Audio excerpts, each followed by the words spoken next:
Um assassinato pré-histórico. Um crime da Idade da Pedra revelado após 5.000 anos. Agora começa a investigação.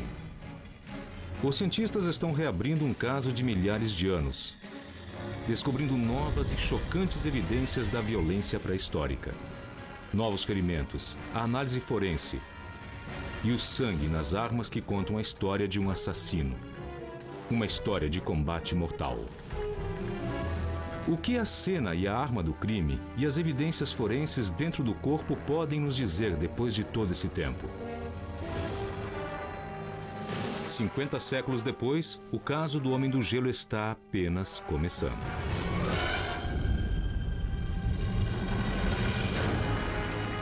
Quem matou Ötzi?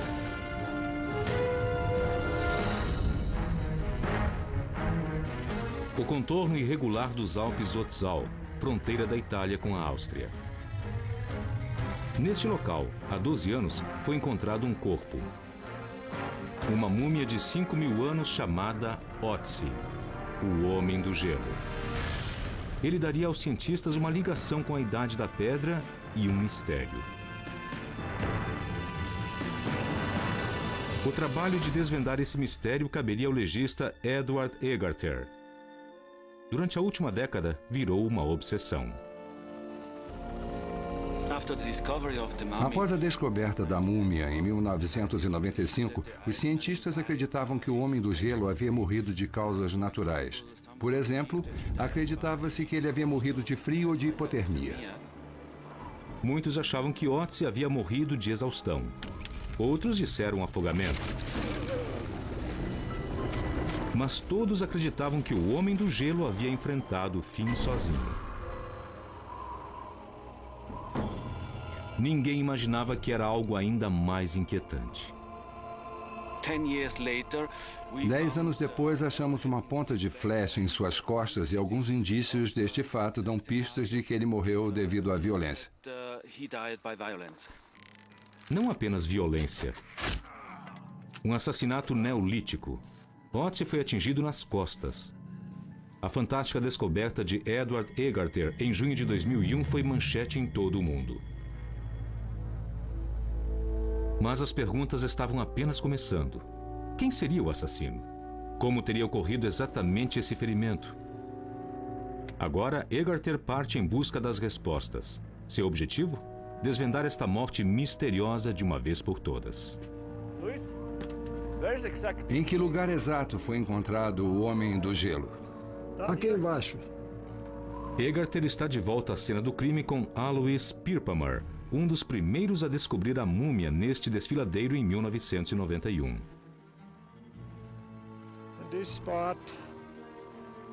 Neste local, tinha cerca de 3 metros de neve aqui quando foi encontrado.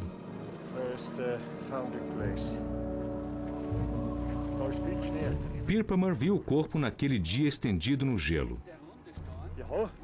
Mas conforme ele mostra a Egarter, havia alguma coisa presa. Ele parecia estar sob a água e tinha uma faca de pedra na mão. Uma faca na mão. Pirpamer estaria certo? O documentário feito na semana da descoberta mostra a escavação final. O corpo está cravado no gelo. A mão direita presa na água congelada. E quando ela é retirada, há mais alguma coisa no local. A faca. No início, ninguém entendeu o que era. De fato, foi deixada de lado. Mas agora, no contexto de uma investigação de assassinato, ela ganha uma nova importância. Um homem com uma faca não é apenas um alvo. Teria Ötzi lutado? Seria a história do Homem do Gelo diferente do que todos suspeitavam? Em uma trilha de séculos, Edward Egarter teria muito o que fazer para desvendar os fatos. Para entender o que esta nova informação da faca pode significar, ele volta ao lugar onde passou os últimos 5 anos. O Museu de Bolzano, no norte da Itália. Lá surge uma parte do passado. Um corpo congelado no tempo. Esta múmia revolucionou nossa compreensão da pré-história, mudando sozinha as datas da Idade do Cobre, revelando que esse homem da Idade da Pedra era mais avançado do que imaginávamos. É claro que ele exerce fascínio sobre os pesquisadores como uma amostra científica, mas nunca como vítima de assassinato tentando contar a história de sua morte do além.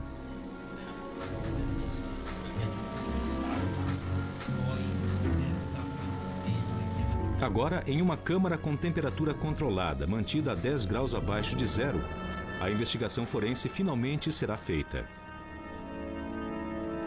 Egarter vai direto para a mão direita, a mão da faca. Os dedos ainda estão contraídos, como se apertassem algo que lhes escapou há anos. Uma réplica da faca ainda encaixa.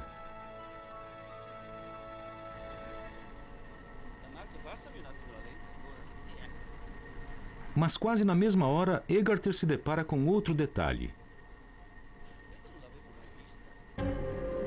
Um ferimento.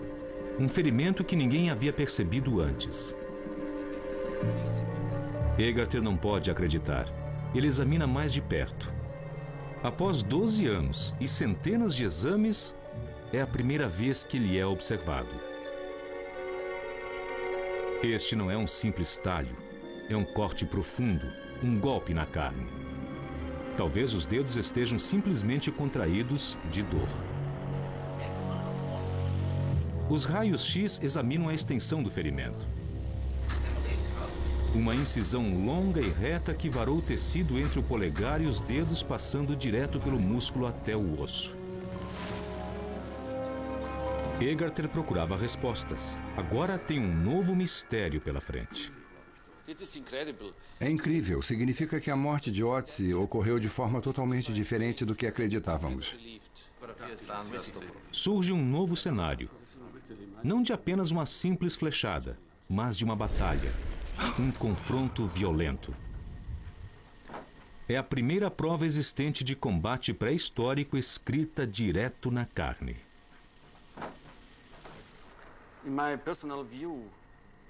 Na minha opinião, significa que teremos de rever todos os resultados científicos sobre o Homem do Gelo sob um prisma totalmente novo. Antes de mais nada, Egarter terá de retirar uma amostra da mão. Um fragmento de tecido para enviar para o laboratório. Edward Egarter vem investigando mortes suspeitas nos últimos 30 anos. Como legista-chefe da cidade de Bolzano, ele vê centenas de corpos por ano. Alguns resultam de acidente, outros de suicídio e alguns de assassinato, homicídio. Geralmente ele examina pessoas com morte recente. Mas por incrível que pareça, com Otzi não será muito diferente. A investigação do Homem do Gelo é absolutamente igual à que fazemos todo dia. E a diferença entre o Homem do Gelo e outro corpo é apenas que ele tem 5.000 anos, mas o método é o mesmo.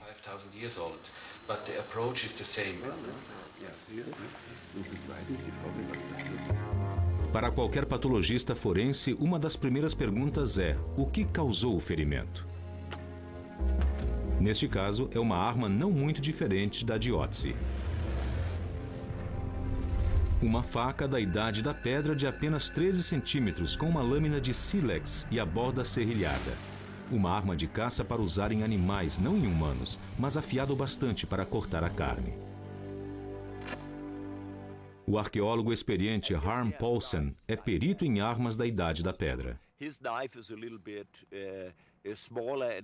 A faca dele era um pouco menor no cabo, mas desse mesmo comprimento, mais ou menos. Mas não é uma faca para matar pessoas. E ele não faria isso assim. Quando se quer enfiar a adaga no corpo de outra pessoa, é melhor não fazer assim, desse jeito. O cabo é muito curto. Costuma-se fazer desse jeito, enfiando assim.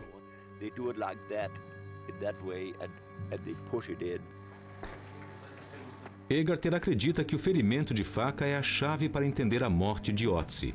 Mas uma coisa é ter uma teoria, outra é prová-la. Em seu trabalho, Egarter está acostumado a aplicar os padrões de prova definitiva.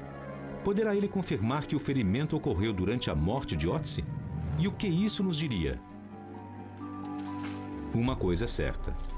Este é o tipo de ferimento que Egarter já viu muitas vezes. É um ferimento típico de defesa, e essa espécie de ferimento costuma ocorrer durante uma luta ou quando alguém se sente atacado por uma arma.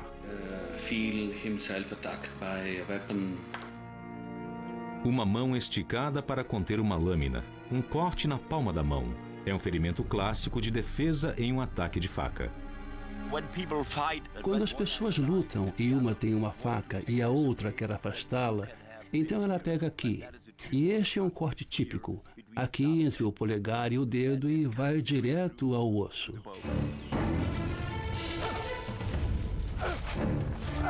Teria o ataque ocorrido nos últimos momentos de Otzi?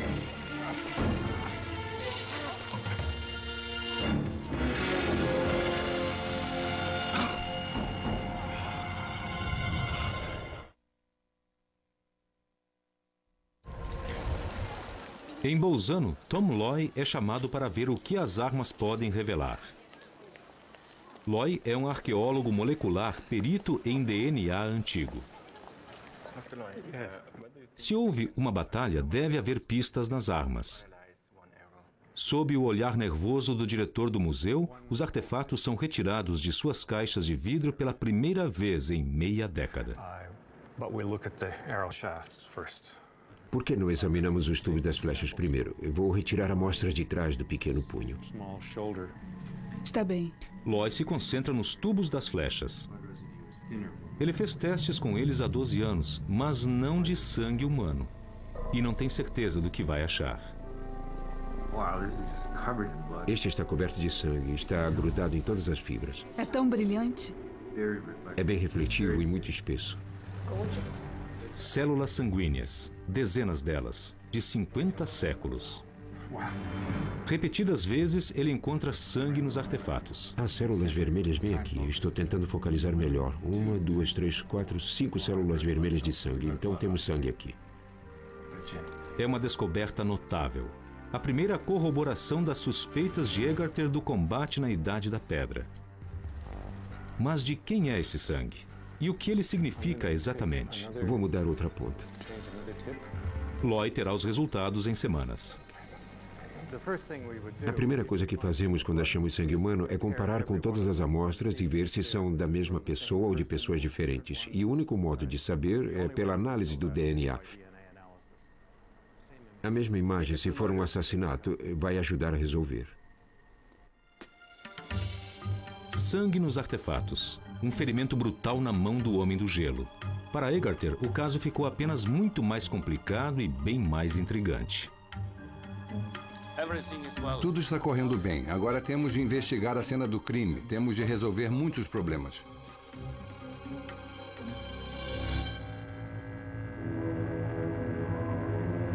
Quando a noite caiu, quando a morte chegou para o Homem do Gelo, ela o encontrou assim.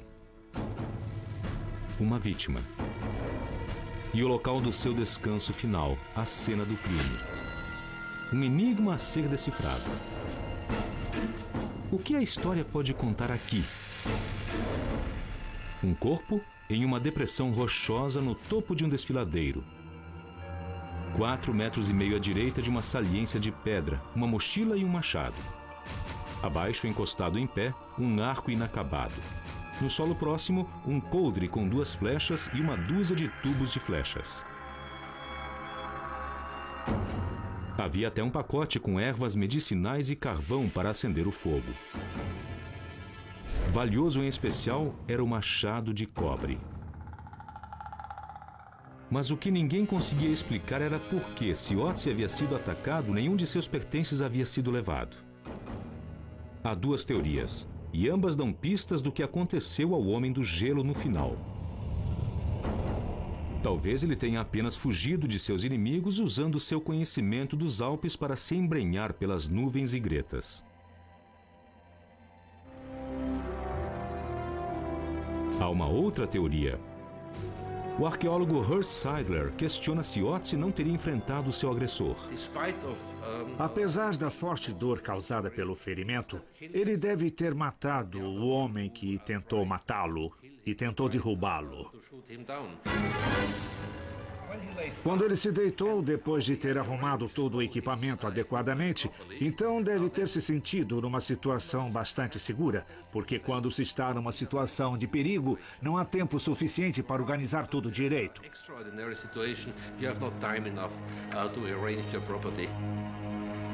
É uma possibilidade interessante que Otzi tenha enfrentado seus agressores, tendo causado tantos danos quanto sofreu. Edward Egarter está começando a compor uma nova cena das últimas horas de Otzi. Não um simples ato, mas um combate realizado em várias etapas. Uma batalha, ou duas. Uma fuga, culminando com a morte. Egarter volta correndo ao museu para ver se a evidência do corpo pode sustentar isso. Junto ao radiologista Paul Gostner, ele inicia uma investigação minuciosa. Em um novo exame, de repente eles percebem que o corte na mão direita é só o começo. Há outros ferimentos nunca vistos antes na carne nodosa de Otzi. Um segundo corte profundo em sua mão esquerda.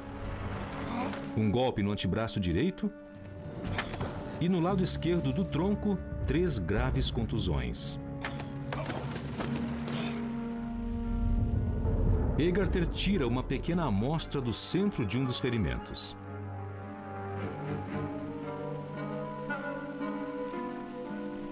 Ela contém marcas escuras. Seria sangue seco? Com tantos machucados, a ideia da batalha ganhava um peso extra.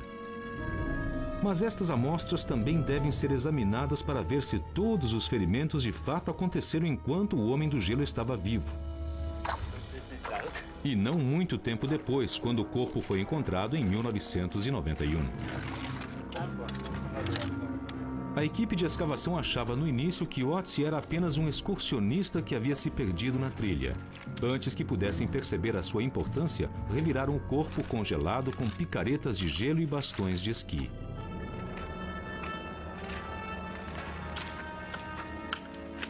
Durante anos, especialistas acharam que o resgate havia sido a causa da maioria dos danos na carne de Otzi. Mas se esses ferimentos de fato ocorreram durante a sua vida, descreveriam um cenário ainda mais cruel. Para descobrir, Egarter convoca o Dr. Andreas Nerlich, perito em DNA antigo. No laboratório do Hospital de Bolzano, Nerlich examina o tecido e dá início ao que conhecemos como teste do pigmento azul. Quando ocorre um ferimento, bem no interior da carne danificada, começa o processo de cicatrização. Pequenas células conhecidas como macrófagos começam a digerir o sangue e a hemoglobina é convertida em hemosiderina, um pigmento azul. E é exatamente isso que eles encontram. Este sangramento ocorreu em vida. O que também podemos dizer é que pelo menos 2 ou 3 dias se passaram entre o corte e a morte do indivíduo. Agora, Egarter e Nerlich têm a prova definitiva de que o ferimento de faca aconteceu antes de Otzi morrer. O corte não cicatrizou. Eu acredito agora que encontramos a prova definitiva que o ferimento na mão direita ocorreu durante a vida dele. E não apenas da mão direita, também o do braço direito e as contusões nas costas. Todos ocorreram enquanto Otzi estava vivo. Agora não há dúvidas. Otzi travou uma luta. Foi espancado e cortado, ferido de uma só vez, morrendo 48 horas depois, assim como proposto pelas teorias de fuga. A última batalha de Otzi passou de conjetura a fato. Agora resta a Egarter descobrir como Otzi foi morto e quem foi o responsável. As novas evidências da batalha final de Otzi podem parecer surpreendentes, mas não deveriam ser. Afinal, ele viveu em uma época violenta. Época de confrontos, conflitos e guerras absolutas. Talvez uma era bem mais parecida com a nossa do que imaginamos. O período neolítico de Otzi marcou uma intensificação na história da violência por razões bastante específicas. Conforme o aglomerado de caçadores se transformava em comunidades rurais mais estáveis, o homem neolítico descobria um novo mundo. Antes, ele matava simplesmente o que precisava comer naquela noite. Agora, começava a armazenar comida para temporadas inteiras. E quando algumas pessoas armazenavam mais que outras, despertavam a inveja e lutas, até guerras eram travadas. Não eram mais brigas antiquadas. As técnicas de luta começavam a mudar. Menos corpo a corpo, mais armas. Facas, machados e lanças. Começava a primeira corrida armamentista. Otzi tinha ferimentos de toda espécie de arma em seu corpo, conforme Egarter estava começando a constatar. Qual delas desferiu o golpe mortal? O legista tem conhecimento há algum tempo da flecha nas costas. Ela matou Otzi, mas não imediatamente. Parando próxima ao coração e pulmões, ela rompeu uma artéria importante, levando a uma morte lenta por sangramento 48 horas depois do golpe fatal. Esta, então, é a arma do crime. –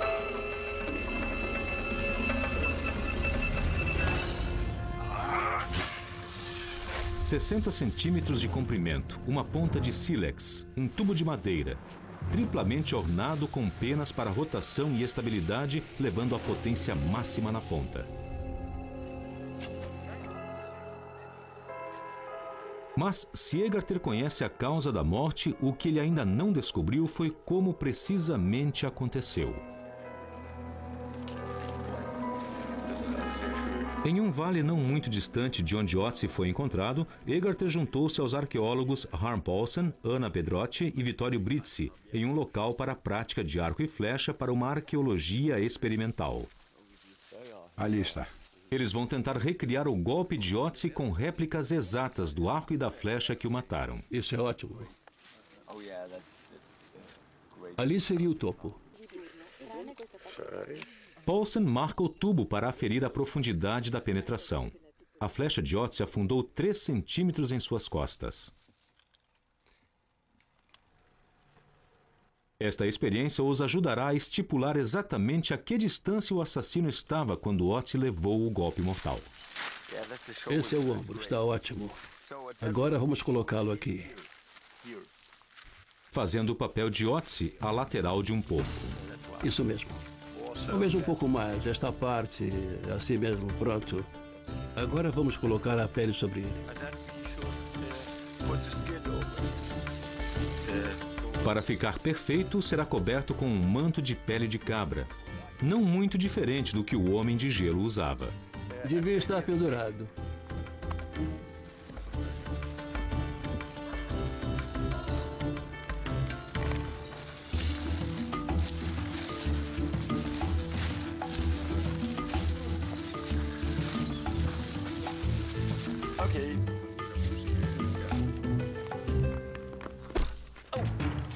Foi mais pra lá.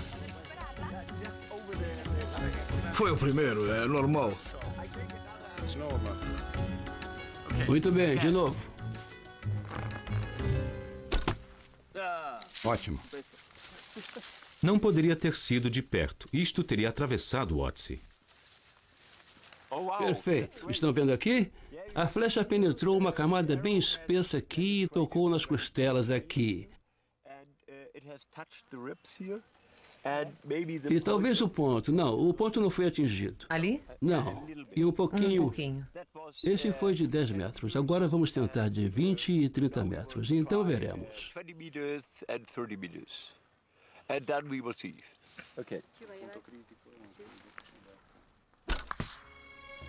O segredo é descobrir a combinação certa de distância, roupas e anatomia para deter a flecha a apenas 3 centímetros.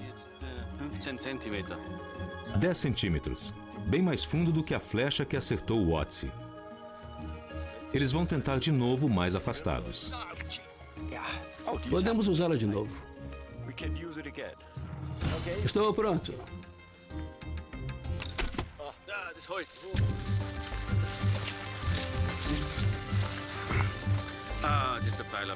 Agora eles acertaram a distância.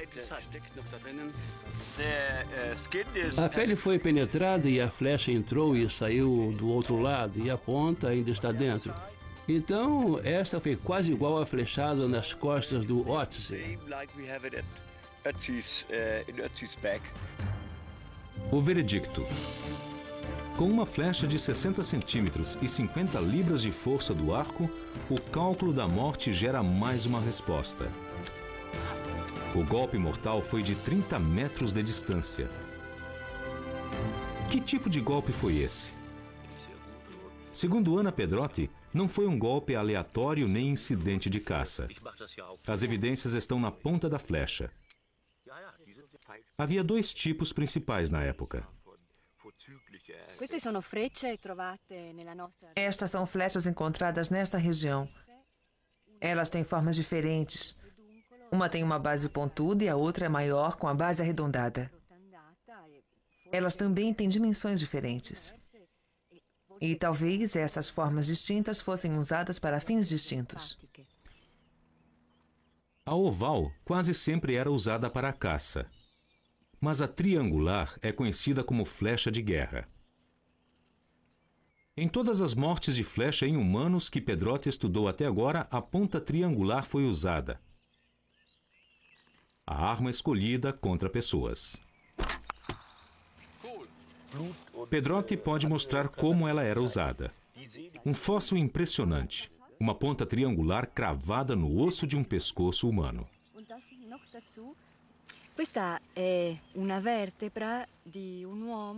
Esta é a vértebra de um homem que foi morto por uma flecha há uns 5.000 anos. Testemunhos similares de mortes violentas podem ser observados praticamente na Europa toda. É bem semelhante à ponta encontrada nas costas do Homem do Gelo. Assim como a ponta fatal, uma flecha de guerra. Isto não foi um engano. Não creio que estejamos diante de um acidente de caça. O golpe foi certeiro. Pode-se ver que o inimigo estava mirando no coração. Um crime premeditado, obra de um assassino. Na caçada a esse homem, a investigação está prestes a dar uma nova virada. De volta ao hospital de Bolzano, eles seguem o trajeto de um assassino. Após 5.000 anos, a trilha está bem fria. Mas Egarter se concentra em uma coisa que deixou para trás: a flecha fatal. Partindo do ferimento e retrocedendo, ele e Gostner estão tentando descobrir exatamente como o atirador disparou, sua posição e a trajetória da flecha. E a conclusão? Primeiro, sabemos com certeza que o ângulo da trajetória é de 25 graus para baixo. Segundo, o golpe veio do lado esquerdo do corpo, e isto é importante porque sabemos que o caçador ou atirador estava posicionado em relação ao Homem do Gelo atrás à esquerda e não atrás à direita.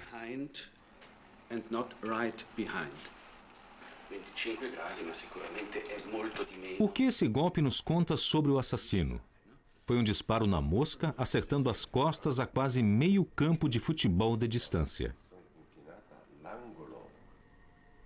O agressor estava mirando no coração. E a 30 metros de distância, ele errou o alvo por menos de 10 centímetros, mas perto bastante para matar Otzi. Creio que quem atingiu o Homem de Gelo era um excelente atirador. Atingir um alvo em movimento a 30 metros ou mais nas montanhas com o vento soprando é muito difícil.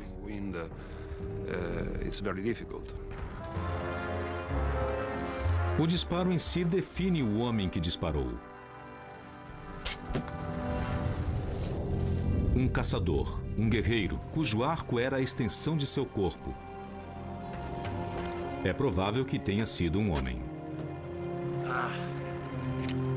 Como a força do arco deve ter sido de mais de 50 libras, não seria fácil para a maioria das mulheres neolíticas manusear. A pista mais convincente para o assassino está em uma sala logo no fim deste corredor no hospital de Bolzano. Aqui encontra-se um novo aparelho de tomografia. Em um monitor, surgindo em 3 dimensões, ainda alojada nas costas de Ötzi, está a flecha fatal. Mesmo em uma tela plana, Pedrotti e Gostner conseguem decifrar a evidência-chave, a forma da flecha, a saliência extra na base. Porque o que eles sabem é que diferentes regiões usavam diferentes estilos de ponta. Ele usou uma flecha que tem as mesmas características das que estão espalhadas no sul dos Alpes.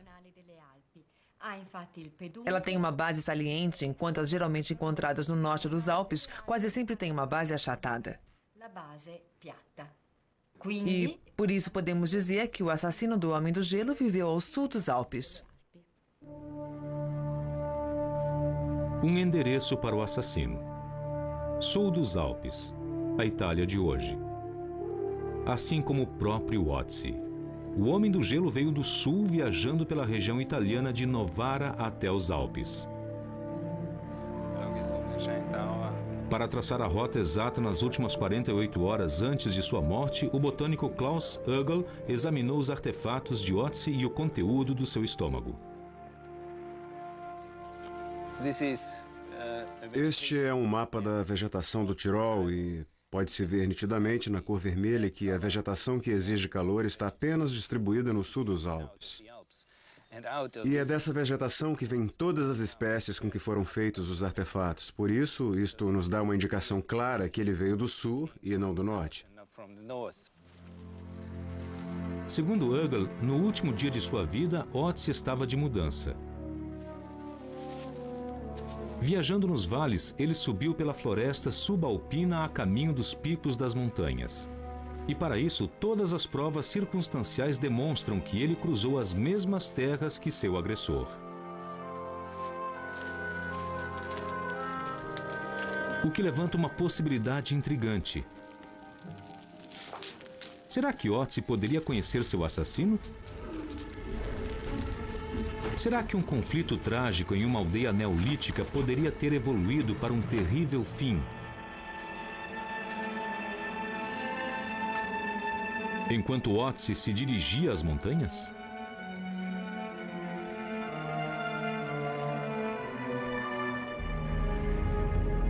Para descobrir a magnitude da violência, Egerter está examinando uma nova evidência física, o traumatismo maciço no rosto de Ötzi. Uma fratura no osso da face direita, na órbita ocular e o nariz quebrado. Em exames anteriores, todos esses ferimentos foram descartados. A fratura na face direita foi considerada um dano de uma investigação anterior. O nariz quebrado foi causado pelo peso da geleira. Mas um novo exame de tomografia e de raios-x fez surgir uma nova teoria, um golpe final no rosto.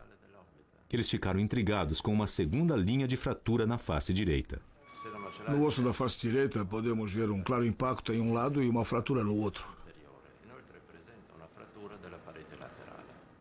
O crânio também está rachado. Mas há um ponto que eles não conseguem explicar. Atrás do lado esquerdo do cérebro, uma mancha escura.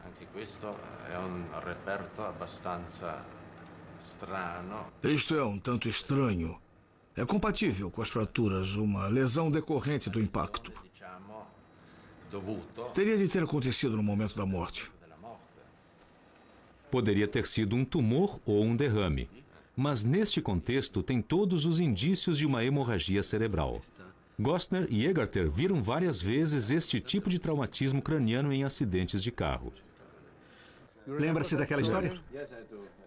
Durante muito tempo, os cientistas da Universidade de Innsbruck também se interessaram pela questão da cabeça danificada de Ötzi, e eles têm alguns dos melhores dados sobre a múmia, as tomografias originais de Ötzi. Detalhe por detalhe, essas imagens foram reunidas no computador e transformadas em um homem do gelo virtual. O primeiro de sua espécie. O homem da Idade da Pedra recriado eletronicamente, uma múmia digital. Os doutores Seidler e Zur-Neden há muito estão intrigados com o cérebro de Ötzi. Aqui pode-se ver o cérebro. Dentro dele há uma área de outra cor. É escura, é azul, enquanto todas as outras áreas são marrons. Por isso achamos que deve haver uma razão para isso, e para sabermos o que é, teremos que tirar uma amostra desta área.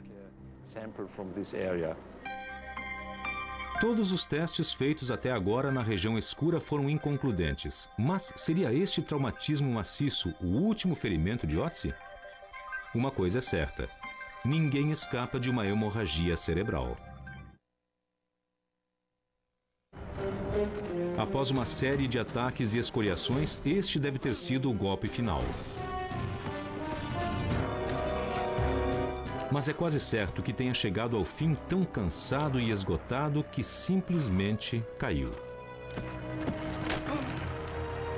Seu fim escrito com sangue. Mas 5.000 anos depois, este sangue determinaria um novo começo.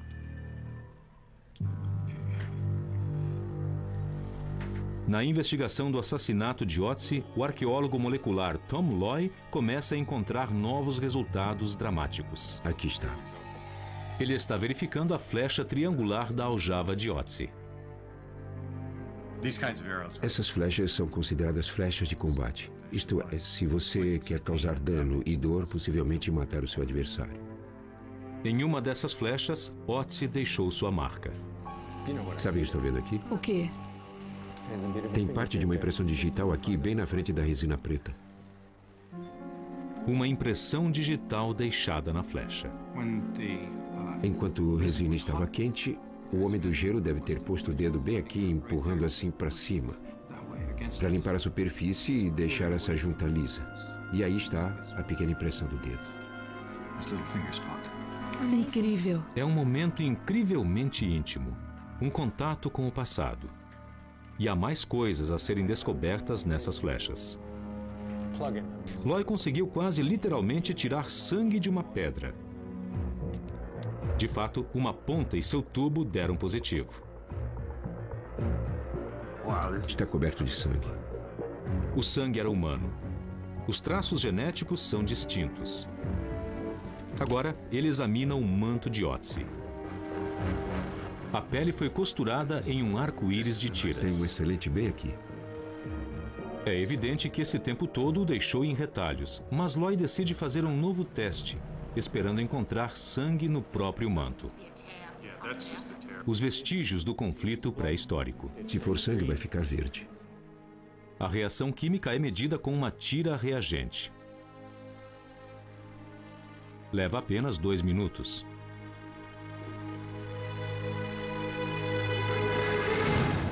Após 5.000 anos, o sangue ainda está ali. Mas, por incrível que pareça, pertence a outra pessoa além de Ötzi.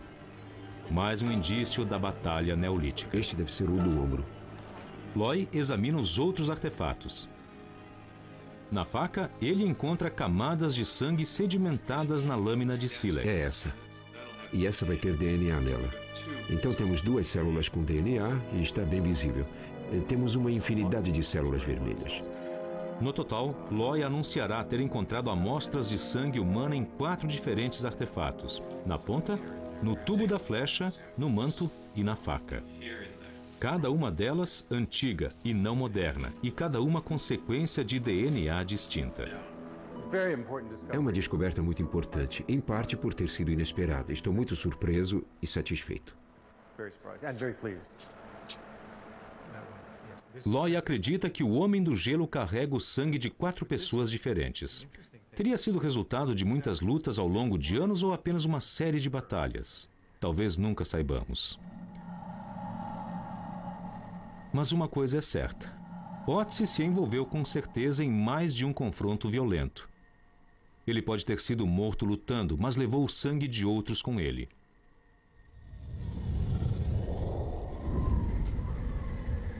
A Assim, surge uma nova imagem de Otzi. Um caçador de animais, mas também um lutador que espreitava enfrentando humanos nas altas montanhas. Não era mais apenas uma vítima, mas um homem que defendia seu território. E assim, na busca de um assassino, é Otzi, o Homem do Gelo, que pode fazer jus a esse título. Na Austrália, o Dr. Loy anuncia que retirou o material genético dos artefatos. 4 amostras de DNA antigo, mas nenhuma delas pertencia a Otzi. Poderia pertencer a um de seus agressores? De quem seria essa impressão digital? Na pesquisa em andamento, Loy acabará descobrindo vários dados deste DNA. Olhos, sexo, cor do cabelo, até a predisposição para doenças.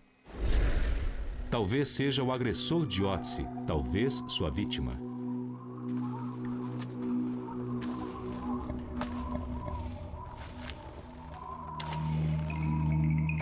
Mas fora a especulação, há certas coisas que sabemos sobre a pessoa que caçou Otzi, mesmo depois de todos esses anos. Um homem neolítico.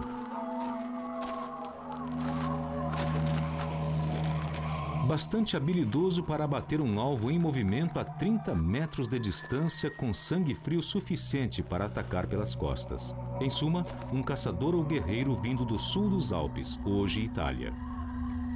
Espreitando seu alvo humano pelas montanhas. Na busca da última parte da história de Otzi, Egarter recorre à múmia uma última vez. Ele também procura sangue, ou melhor, a ausência dele. Tendo provado que houve uma batalha, ele quer fechar o caso com a prova de que Otzi morreu desses ferimentos. Ele não pode fazer uma autópsia, mas tem uma segunda e boa opção: um endoscópio e uma minúscula abertura no peito das investigações anteriores. Agora o peito está aberto. Dá para ver o fundo escuro. A abertura é suficiente.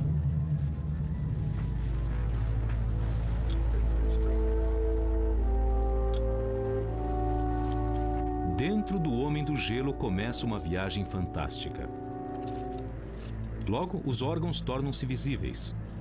A mumificação comprimiu o coração até o tamanho de um pires, mas todas as partes estão lá. 5.000 anos depois, está tudo intacto.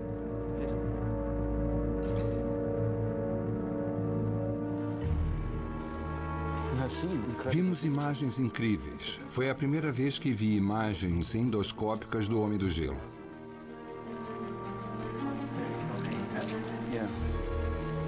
A única coisa que não encontram é sangue, justo como Egarter suspeitava.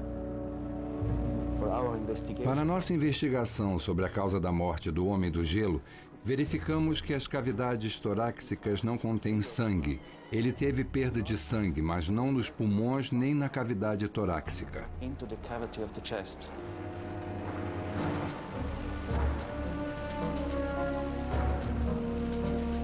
A artéria da perna, normalmente cheia de células vermelhas, também está vazia. Esta é a confirmação que ele procurava.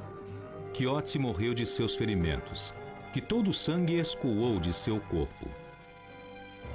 Agora as peças se encaixam. Um cenário dos 2 últimos dias, mais desesperador, mais violento do que se havia imaginado.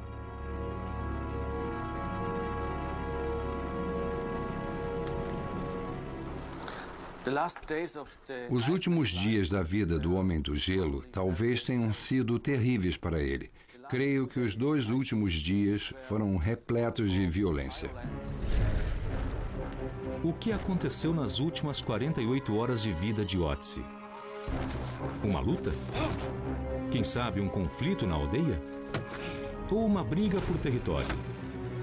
De qualquer forma, deve ter sido desumana. 2 vidas colidindo com a aspereza rochosa da Idade da Pedra. Otzi foi para as montanhas. Seguido por um caçador. O golpe, quando veio, pegou a centímetros do coração.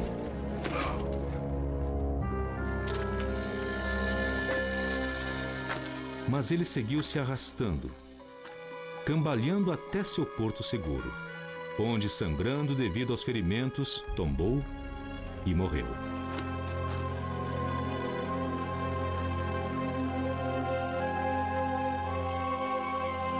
Esta é a ironia final da história de Otzi, pois conforme as últimas gotas se esvaíam dele, levavam consigo os micróbios que decompõem o corpo.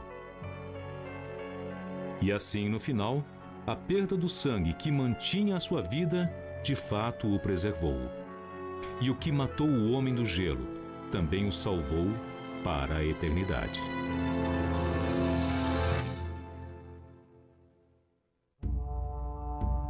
Versão brasileira Sincrovídeo.